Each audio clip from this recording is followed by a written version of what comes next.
Thanks for checking out my micro drawings channel. Here I'm drawing Snoopy and his little buddy Woodstock. They are chilling on the beach. Snoopy's trying to work on his tan. Woodstock is under the umbrella, so I guess he's had enough. And I'm going to get started here with the small facial features. I'll start with Woodstock. The reason I start with him is because I want to keep him pretty small but still be able to give him the detail. So if I would have started with Snoopy and made Snoopy too small, then it would have been tough to do Woodstock. If I start with Woodstock, then I can base Snoopy, and Snoopy's going to be larger and a little easier either way than if I work the other way. So there's Woodstock. He's in his little nest. From there, I will draw in the hat of Snoopy, kind of going off the scale of Woodstock. It's roughly about the size or length of the nest, left to right. And then there I'll work on Snoopy's sunglasses and his nose going around. And I'm using a Copic multi-liner 0.03. I typically get my art supplies from Hobby Lobby. Michael's is another place that carries quality materials. And in this case, I'm using this multi-liner black small pen to lay in all the drawing, the black outline drawing. And then I'll move on to my Copic sketch markers.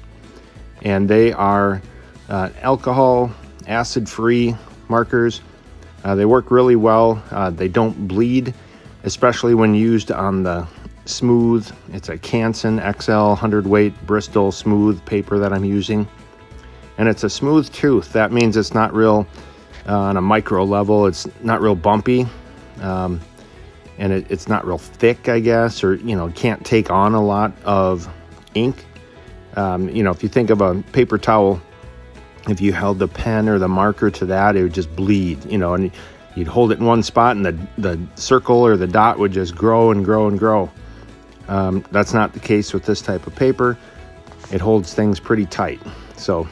And then next I'll move on to the umbrella. Just had to move my hand around to the side. I try to draw so that I'm not creating too much shadow. I try to adjust my light so that there's not too much shadow, but sometimes it's hard to avoid it. So that's what happened in that case. And so just adding some of the details and the frill edge of the umbrella here. And they're just kind of working around there, giving some extra little detail.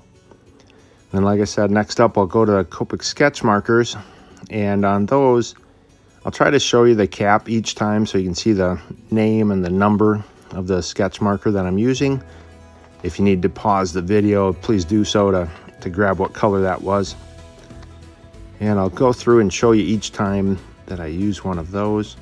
So here, just coloring the nest and then the umbrella stand or stick. And in this, I'm actually using the color sand for the sand. So seems like it doesn't usually work out that way. It'll be a different weird name. There's a lemon yellow. That's for Woodstock. Doesn't take much. There are two ends to these Copic sketch markers. I use the fine tip, of course, for the small drawings. Sometimes I need to rotate the paper just a little bit to work that fine tip in where I want it to be. And there's the blue to give some of the color to the umbrella, and then to Snoopy and Woodstock's little hats. Again, thanks for checking out the channel. There's a ton of other videos. Check out the playlist if you want to see a bunch more Peanuts or Charlie Brown micro drawings. Some of my favorites are the ones from Halloween, the Great Pumpkin Time. So if you scroll through, you'll see those. Just kind of fun to draw those. They remind me a lot of when I was a kid wanting to watch the Great Pumpkin Charlie Brown every Halloween. And in this case, I went over on the blue a little bit, so I was using this colorless blender to kind of blend it in, and then I used a little gray to add it as a shadow instead under their hat. So there it is. Thanks. Have a great day.